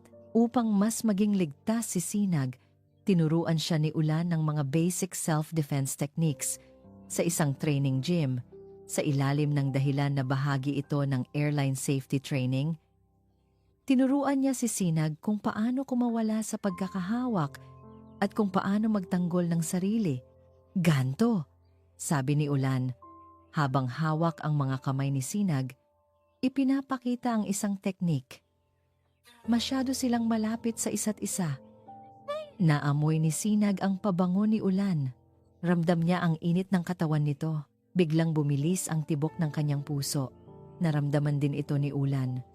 Dahan-dahan siyang bumitaw. Ang kanilang plano ay nagsimula ng umusad. Isang gabi, habang nagpaparusa si Alonsina kay Sinag at pinaglilinis ito ng kanyang opisina, sinimulan na ni Sinag ang kanyang misyon. Habang nagpapanggap na nagpupunas ng alikabok, mabilis niyang isinaksak ang isang maliit na USB flash drive sa computer ni Alonsina. Sa kabilang banda ng telepono, ginagabayan siya ni Ulan. Okay, Sinag. Nasa folder na Velez Private Accounts. Simulan mo nang kopyahin. Nanginginig ang mga kamay ni Sinag habang naghihintay na matapos ang file transfer. Sa labas ng opisina, si Doña Amara naman ang gumagawa ng eksena. Nasaan ang banyo? Nahihilo ako. Tulong! Sigaw niya na nagdulot ng komosyon at nag-divert ng atensyon ng lahat. 98%, 99%, 100%. Copying complete.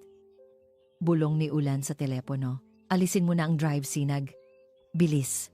Sakto namang pag-alis ni Sinag sa tapat ng computer ay ang pagpasok ni Alonsina. Anong ginagawa mo dyan? Nagpupunas lang po, ma'am. Sagot ni Sinag. Itinatago ang nanginginig na kamay sa kanyang likuran. Pinagmasdan siya ni Alonsina nang may pagdududa.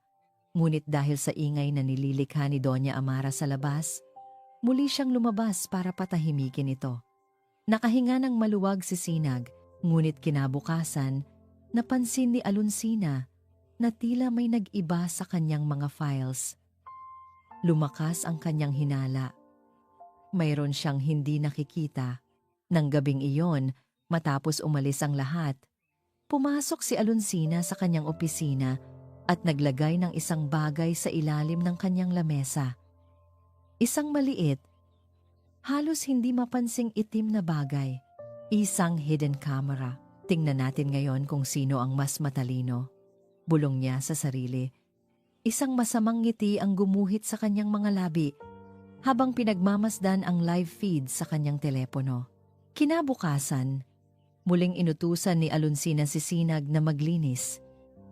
At sa pagkakataong ito, nakita ni Alonsina sa kanyang telepono ang lahat. Nakita niya kung paano muling isinaksak ni Sinag ang USB sa kanyang computer. Hindi siya kumilos. Hinayaan niya lang ito. Isang mas masahol na plano ang nabubuo sa kanyang isipan. Isang bitag na sisira hindi lang sa trabaho ni Sinag, kundi sa buong buhay nito. Ang bawat galaw ay minamanmanan. Ang bawat kilos ay tinitimbang. Sa larong ito ng talino at tapang, isang maling hakbang lang ay maaaring maging katapusan. At ngayon, ang bitag na matagal nang inihanda ay handa ng isara. Ating pakinggan ang madilim na ikasiyam na kabanata. Ang bitag, 2 linggo ng palihim na pangangalap ng ebidensya, 2 linggo ng pag-iingat at kaba para kay Sinag, Ulan, at Doña Amara. Malapit na nilang mabuo ang kaso laban kina Alonsina at Marco. Ang kailangan na lang nila ay ang huling piraso, ang ledger, na naglalaman ng lahat ng bank transfers mula sa accounts ni Doña Amara papunta sa mga offshore accounts ni Alonsina. Ito na ang huling gabi, Sinag, sabi ni Ulan. sa kanilang tagpuan sa kapihan Dalisay. Pagkatapos nito, kumpleto na tayo. Ibibigay na natin ang lahat sa mga awtoridad. Mag-iingat ka, apo, sabi ni Doña Amara. Hawak ang kamay ni Sinag. Masama ang kutob ko. Kaya ko po ito, Lola.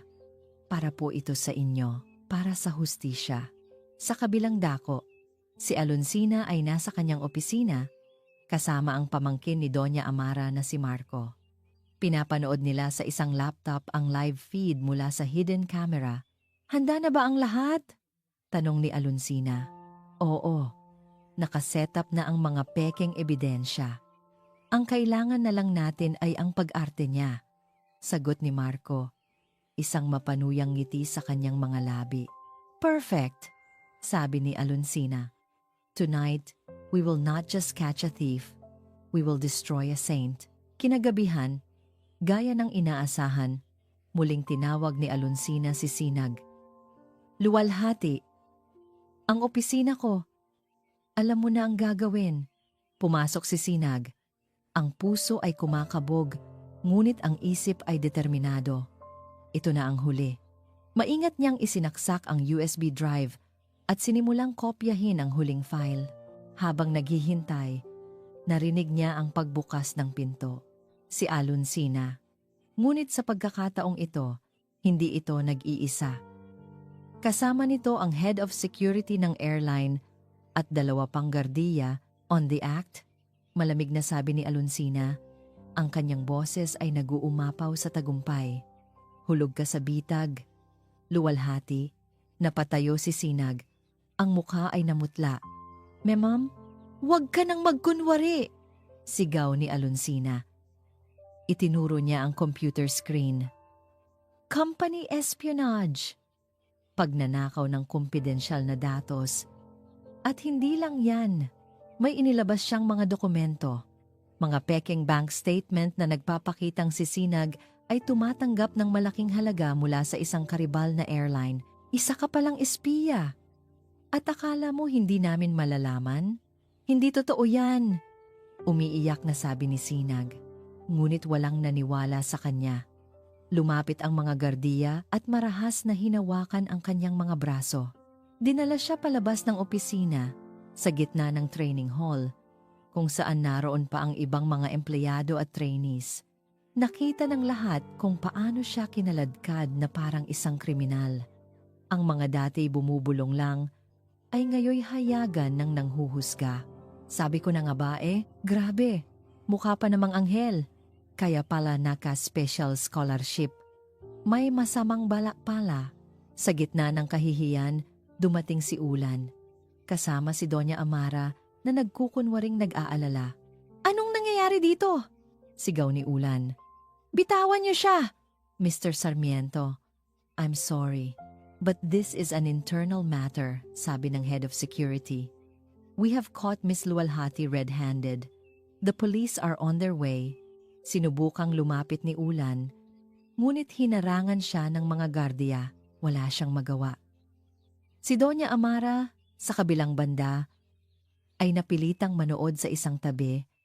Ang kanyang puso ay dinudurog sa sakit at galit, ngunit kailangan niyang panindigan ang kanyang pagpapanggap. Lumapit si Alonsina kay Sinag. Ibinulong niya sa tainga nito ang mga salitang parang lason.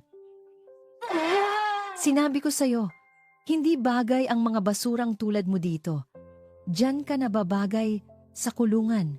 Dumating ang mga pulis at formal siyang inaresto. Habang isinasakay sa police car, isang pangalan lang ang kayang isigaw ni Ulan sa gitna ng kanyang kawalan ng pag-asa. Sinag. Ang balita ay mabilis na kumalat. Trainee flight attendant. Huli sa pang-espiya at pagnanakaw. Ang kanilang maliit na bahay sa distrito ng Bahaghari ay pinagbabato at pinagsusulatan ng mga salitang magnanakaw. Ang kanyang ina ay halos himatayin sa sama ng loob, habang ang kanyang kapatid ay umiiyak sa takot. Nawala ang lahat sa isang iglap. Ang pangarap, ang dignidad, ang pag-asa sa loob ng malamig na selda.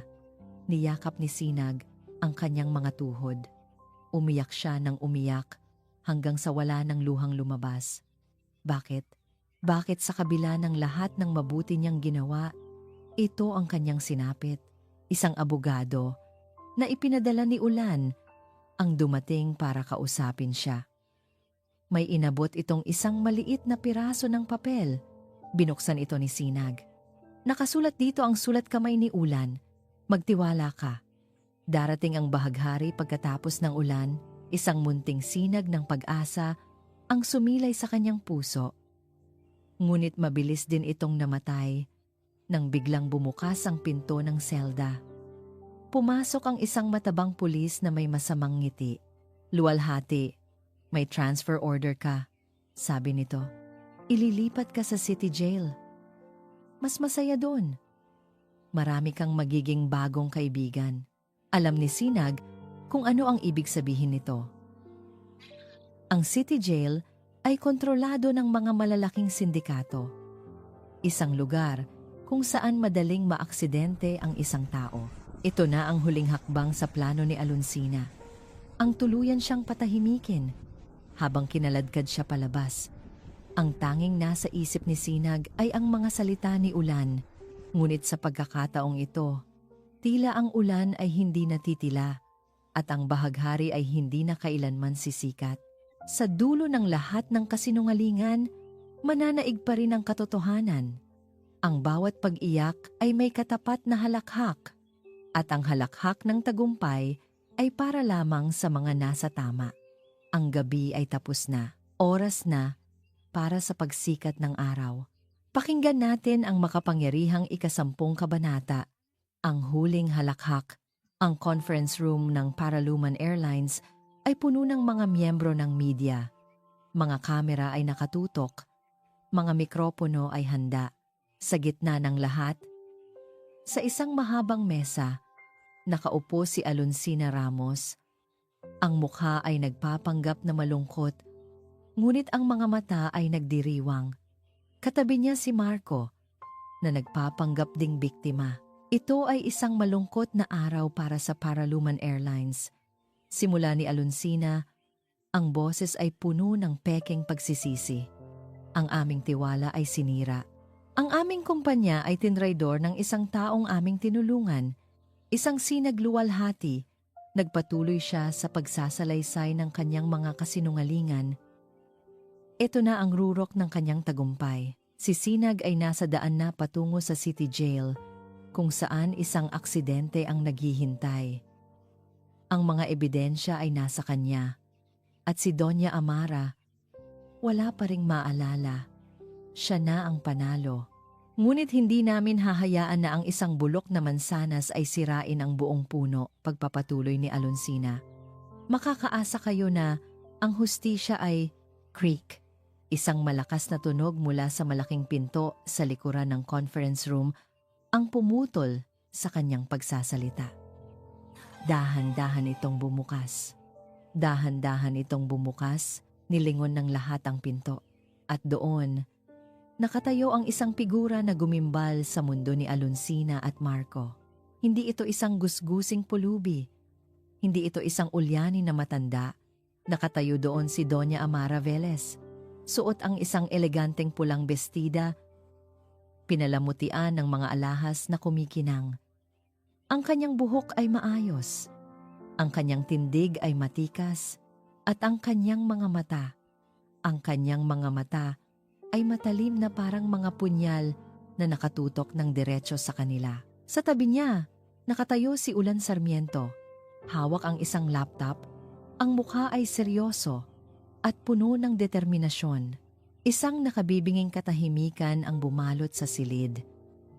Ang mga kamera ay mabilis na lumipat ng focus mula kay Alonsina papunta sa biglaang paglitaw ng nawawalang bilyonarya. Magandang umaga sa lahat, basag ni Doña Amara sa katahimikan. Ang kanyang boses ay malakas, malinaw, at puno ng kapangyarihan. Salamat sa pagdalo. Mukhang na-miss niyo ako. Lumakad siya papunta sa entablado. Ang bawat hakbang ay may bigat. Nataranta si Alonsina at Marco. Titiya Amara, anong ginagawa niyo dito? Akala ko, nauutal. na sabi ni Marco. Akala mo ano, Marco, pamangkin ko? Sabi ni Doña Amara. Ang salitang pamangkin ay puno ng lason. Akala mo wala na akong maalala? Akala mo nagtagumpay ka na sa plano mo? Humarap siya kay Alonsina, na namumutla na parang papel. At ikaw, Alonsina, ang galing mong umarte. Oscar worthy, ngunit tapos na ang palabas. Humarap si Ulan sa mga media. Ang pangalan ko ay Ulan Sarmiento. Apo ng yumaong si Attorney Ricardo Sarmiento, ang abogado at matalik na kaibigan ni Doña Amara Velez. At narito kami para ibunyag ang totoong kwento. Isinaksak ni Ulan ang laptop sa projector. Sa malaking screen sa likod ng entablado, lumitaw ang mga ebidensya. Ang mga bank statement na nagpapakita ng ilegal na pagtransfer ng milyon-milyon. Ang CCTV footage ng sasakyan ni Alonsina na bumabangga kay Doña Amara at ang huli, isang recording. Click. Isang pamilyar na boses ang umalingaw-ngaw sa buong silid. Boses ni Alonsina. Kailangan siyang mawala bago pa bumalik ang alaala niya. Iyon ang pag-uusap na narinig ni Sinag sa banyo. Ngunit hindi lang iyon. May karugtong. Isang boses ng lalaki ang sumagot boses ni Marco. Huwag kang mag-alala, mahal. Kapag nakuha na natin ang lahat ng pera, tayo na ang magpapatakbo ng imperyong ito at ang matanda. Magiging isa na lang siyang masamang alaala. Ang recording ay kuha mula sa USB na may hidden microphone na naiwan ni Sinag sa opisina ni Alonsina sa utos ni Ulan. Iyon ang totoong huling piraso ng kanilang plano. Gumuho ang mundo ni na Alonsina at Marco. Hindi! Kasinungalingan yan! Frame up lang yan! Desperadong sigaw ni Alonsina. Ngunit huli na ang lahat. Sa gitna ng kaguluhan,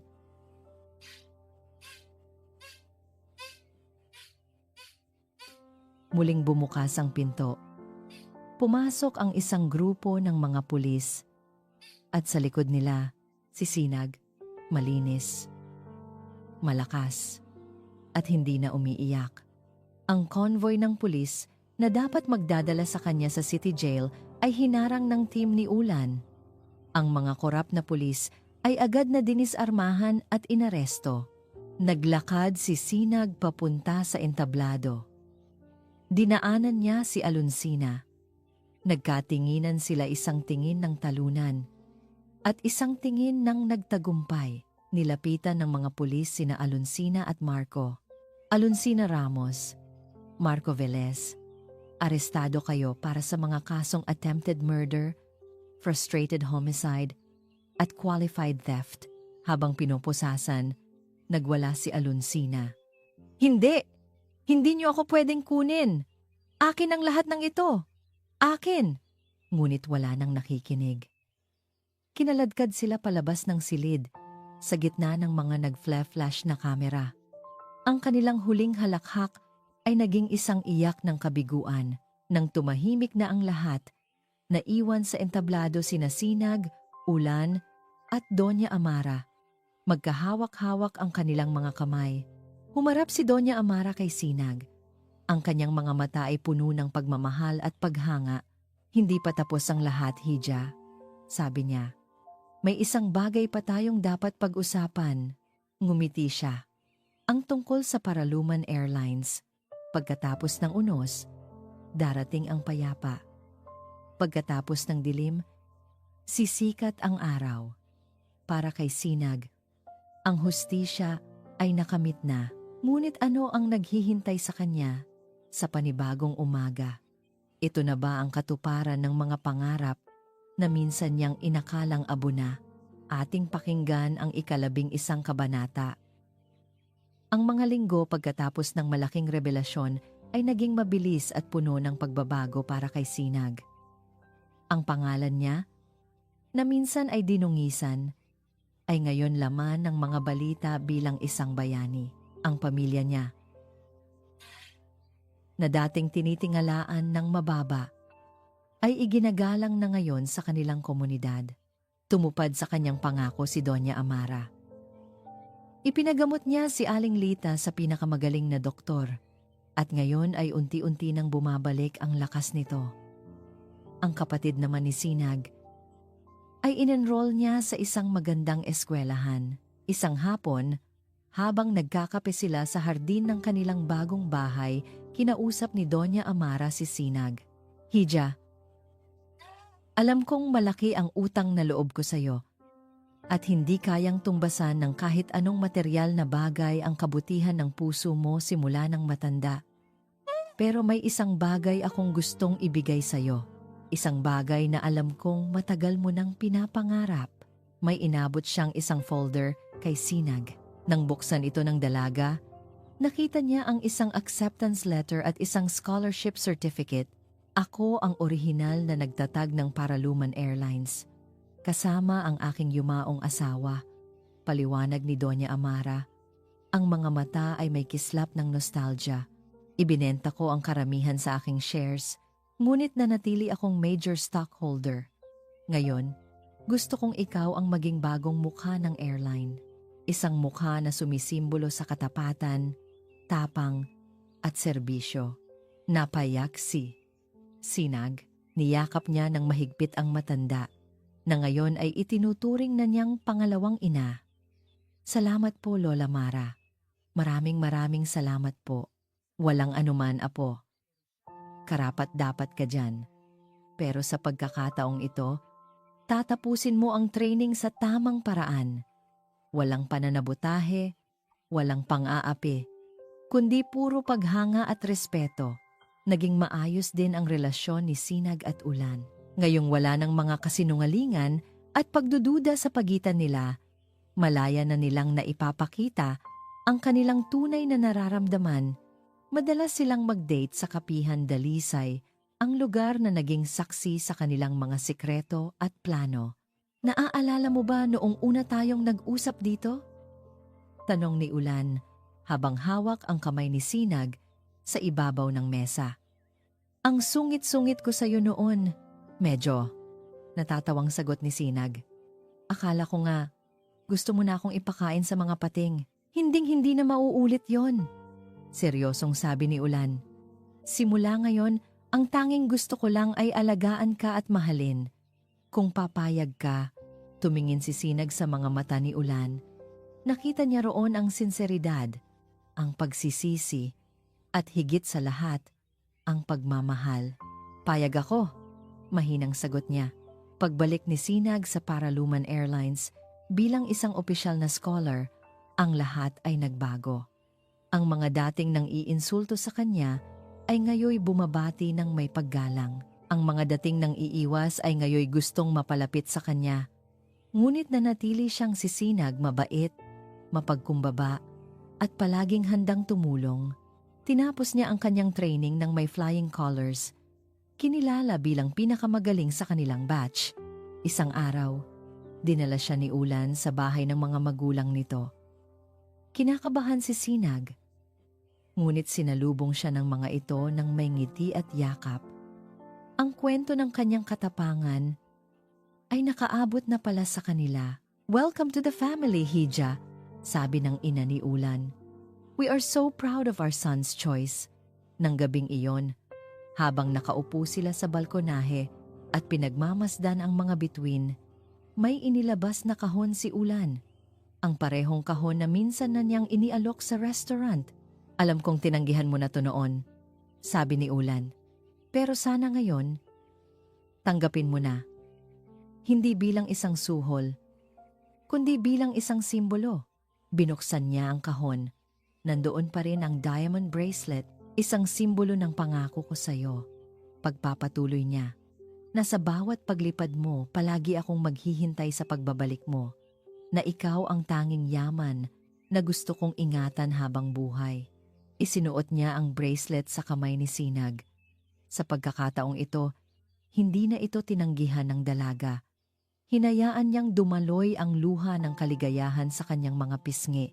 Kinabukasan, araw ng kanyang graduation, habang isinusuot niya ang kanyang bagong-bagong uniforme ng flight attendant, humarap siya sa salamin.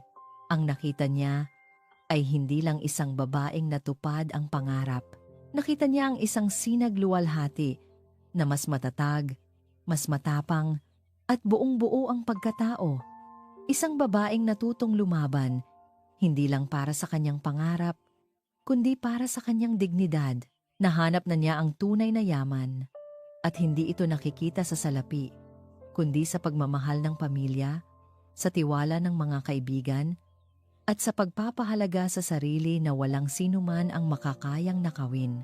Handa na siyang lumipat, ang bawat paglalakbay ay may katapusan. At para kay Sinag, ang katapusan ng kanyang mahirap na paglalakbay ay ang simula naman ng isang magandang buhay sa himpapawid.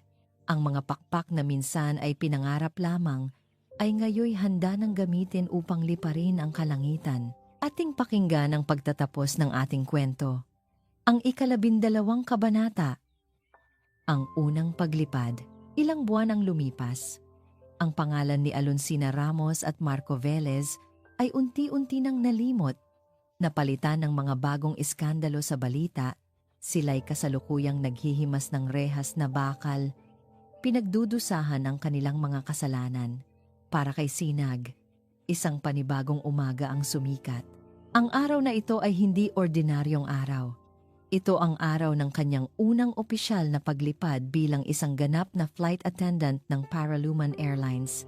Habang inaayos niya ang kanyang necktie sa harap ng salamin, hindi niya maiwasang mapangiti. Ang unipormeng suot niya ay hindi na uniporme ng isang trainee na puno ng takot at alinlangan. Ito ay uniporme ng isang propesyonal, isang simbolo ng kanyang tagumpay. "Anak, ang ganda-ganda mo," sabi ni Aling Lita na pumasok sa kanyang kwarto. "Magaling na ito at malakas. Salamat po." Basta laging tatandaan, kahit gaano ka pa kataas lumipad, dapat ang mga paa mo laging nakatapak sa lupa, ha? "Opo, Nay." Pangako po. Sa airport, ang lahat ay tila isang panaginip. Ang amoy ng jet fuel, ang tunog ng mga anunsyo, ang mga taong nagmamadali, lahat ay musika sa kanyang pandinig. Pagsampa niya sa eroplano, sinalubong siya ng kanyang mga kapwa flight attendant at ng mga piloto ng may ngiti at paggalang. Siya ang inspirasyon nila. "Good morning everyone. Welcome aboard Paraluman Airlines. Flight PR 143 bound for Cebu." Nagsimula na ang boarding. Bawat pasaherong kanyang binabati ay kanyang sinasalubong ng isang mainit at sinserong ngiti. Ito na iyon, ang pangarap niya. Habang nag-assist sa mga pasahero sa first class, isang pamilyar na tinig ang kanyang narinig. "Miss, excuse me, I think this is my seat." Napalingon si Sinag at isang matamis na ngiti ang sumilay sa kanyang mga labi. Nakatayo sa harap niya si Ulan. Suot ang kanyang pinakamagandang ngiti at sa tabi nito, nakaupo na sa tabi ng bintana si Doña Amara. Kumakaway sa kanya. "Ulan! Lola Mara! Anong ginagawa niyo dito?" Gulat. Ngunit masayang tanong ni Sinag. "Ano pa bang gagawin namin?" Sagot ni Ulan. "Hindi namin pwedeng palampasin ang unang paglipad ng paborito naming flight attendant. Kailangan naming siguraduhin na aalagaan mo kami ng mabuti." Biro naman ni Doña Amara. Natawa si Sinag. Ang puso niya ay nag-uumapaw sa saya. "Ladies and gentlemen, we are preparing for takeoff. Please fasten your seatbelts." Mabilis na tinapos ni Sinag ang kanyang mga huling pagsusuri. Pagkatapos ay umupo siya sa kanyang jump seat. Ang puso ay kumakabog sa pananabik. Naramdaman niya ang unti-unting pagbilis ng eroplano sa runway. At pagkatapos, ang dahan-dahang pag-angat. Naramdaman niya ang pag-angat mula sa lupa. Pakiramdam niya ay iniwan niya sa ibaba ang lahat ng sakit, lahat ng hirap, lahat ng luha. Nang nasa himpapawid na sila, nagsimula na ang kanilang serbisyo. Tulak-tulak ang kanyang cart. Nag-aalok siya ng inumin sa mga pasahero. Nang marating niya ang first class, Huminto siya sa tapat ni Ulan at Doña Amara. Tumingin siya sa kanila nang may halong pagbibiro sa mga mata. Coffee, tea, or me? Hinawakan ni Ulan ang kanyang kamay. Pinisil ito ng marahan at sumagot ng may pagmamahal sa kanyang mga mata, "Always you." Napangiti si Sinag. Tumingin siya sa labas ng bintana. Ang mga ulap ay tila bulak na abot kamay. Ang mundo sa ibaba ay tila napakaliit. Sa sandaling iyon, isang malalim na pagkatanto ang pumasok sa kanyang isipan. Ang tunay na yaman, naisip niya, ay hindi ang mararating mo, kundi ang pagkataong buo na dala mo sa paglalakbay. Ang tunay na yaman ay hindi ang kinang ng uniforme, kundi ang busilak na pusong nasa loob nito. Hindi ang taas ng lipad, kundi ang lalim ng pinaghugutan. Ang tunay na yaman niya ay ang pamilyang nagmamahal, ang mga kaibigang nagtitiwala, at ang isang lalaking handang maghintay sa kanyang pagbabalik. At higit sa lahat, ang tunay na yaman niya ay ang sarili niyang dignidad at kabutihan, ang dalawang pakpak na hinding-hindi kailanman mababali. Ang dalawang pakpak na nagdala sa kanya sa lugar kung nasaan siya ngayon, lumilipad nang malaya sa gitna ng asul na kalangitan. Maraming salamat po sa inyong walang sawang pagsubaybay sa kwento ni Sinag. Isang kwento ng pag-asa, katatagan, at walang katumbas na kabutihan. Napatunayan natin na gaano man kadilim ang gabi, palaging may sisikat na araw kinabukasan. Ang tunay na yaman ay hindi nasusukat sa anumang material na bagay, kundi sa busilak na puso at dignidad na hindi kayang bilhin ng kahit anong halaga. Kung mayroon kayong mga aral na napulot sa kwentong ito, o kung may mga suhestiyon kayo para sa mga susunod nating kwento, huwag po kayong mag-atubiling i-comment sa ibaba. Gustong-gusto po naming marinig ang inyong mga saloobin. Maraming salamat po sa inyong walang sawang pagsubaybay. Kung nagustuhan ninyo ang kwentong ito, huwag po kayong mag-atubiling i-like, i-share ito sa inyong mga kaibigan at pamilya. At syempre, pindutin na rin po ang subscribe button para lagi kayong updated sa mga susunod pa nating kwento. I-click nyo na rin po ang notification bell para kayo ang laging unang makarinig sa aming mga bagong upload. Hanggang sa muli, paalam.